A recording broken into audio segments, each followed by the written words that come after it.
There's a big fucking debate going on. It's been going on a long ass time, and you are involved in it on one side or another. Is there a fucking afterlife or what? Isn't it funny we're so obsessed with what lies beyond life whilst not even fucking paying attention to life itself?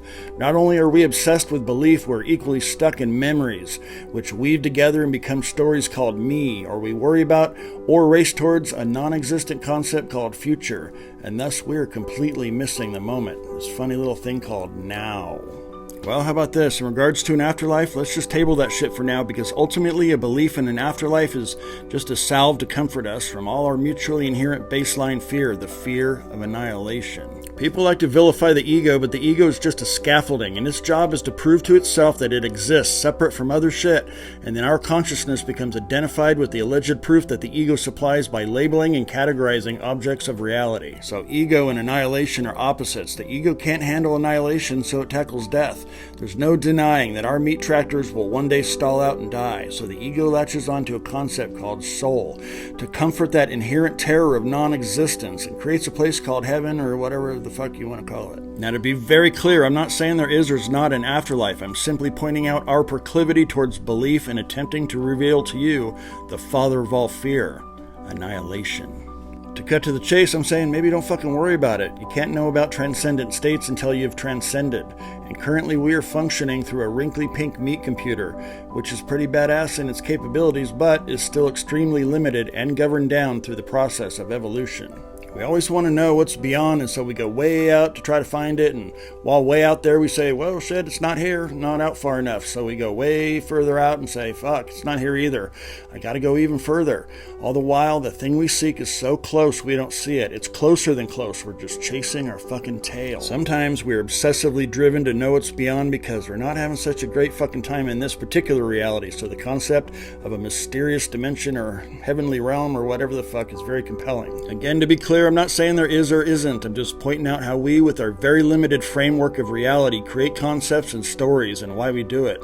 So for now, let's just fucking table that shit. Because guess what? There is something extraordinary happening. It's not something you have to die to get at.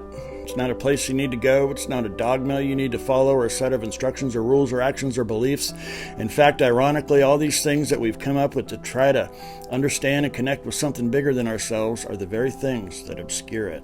Let's start simple. It seems, as far as we can tell so far, that 13.7 billion years ago something happened. A nothingness seemed to become somethingness. An infinitely expanding void like an empty bowl filled with a hot soup made of neutrons, protons, and electrons, which then cooled off a bit and then combined and went nuclear, creating stars, which eventually would go supernova and shit out new particles that clumped into round soup croutons we call planets, which by nature of floating upon our space soup become attracted to each other by this invisible space soup displacement thing called gravity. Just the nuts and bolts of the physical universe is too damn big for our brains. We evolved with governed down senses so that we could seek out resources and avoid danger. Our eyes can only see 0.0035% of what's going on out there, less than 1% of the electromagnetic spectrum. We can't even grasp the regular old universe. Infinity defies concept. Hell, we don't even really understand electricity or gravity, let alone consciousness, but I'm pointing this shit out not to give you another story to obscure what's actually going on. It's more of an invitation to contemplate something so big or so strange or so transcendent that your mind stretches and breaks a little bit. Nature does not tolerate a void, and we have a hard time not knowing, so we fill in the blanks. That's not what I meant by contemplating. To do it right, you have to go all the way to the event horizon between what can and cannot be known. And at that point, you have to accept that you just don't fucking know, and you face that void despite the terror and wait until the void looks back at you. The ego cannot unexist itself any more than your mouth can eat itself, but instead of using your thought plane to try to break through to things that cannot be thought, try transcending thought itself. Instead of worrying about an afterlife, try a deep dive into life itself. And if you get a glimpse, you will be surprised what lies transcendent to those electrical events called thoughts. One way is through meditation because it weakens the bond between consciousness and thought, but I've already talked about that shit a lot, so let's try a different angle. However, meditation in conjunction with this other thing makes good bedfellows. I talk about the universe a lot because it's a great way to get to the what the fuck point, because if you unravel the story you've weaved or been told about it and instead actually experience it just as it is, it will lead you to the next question. How the fuck did consciousness happen? Eons of time after the fucking somethingness event, which we can't really grasp. Organic molecules were formed, which is such a complex and unlikely thing to happen that it really seems contrived. But nevertheless, here we are, electrified meat bubbles made mostly of emptiness, and way less than 1% electrons whizzing about in a superposition. Stardust golems who are awake and aware that they are awake.